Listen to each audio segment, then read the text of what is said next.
నీ పర్సనాలిటీ పుట్టినప్పుడు ఎంత, ఇప్పుడెంత? 5.5, 6,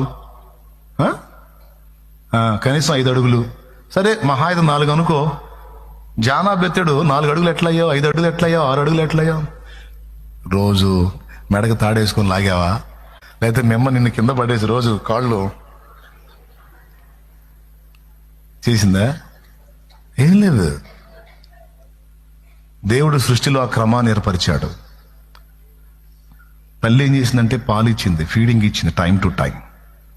అవునా? నువ్వు జస్ట్ కాళ్ళు చేతులు ఆడిచ్చావు, నీకు తెలియదు, నీకు తెలియకుండానే ఆడిచ్చావు.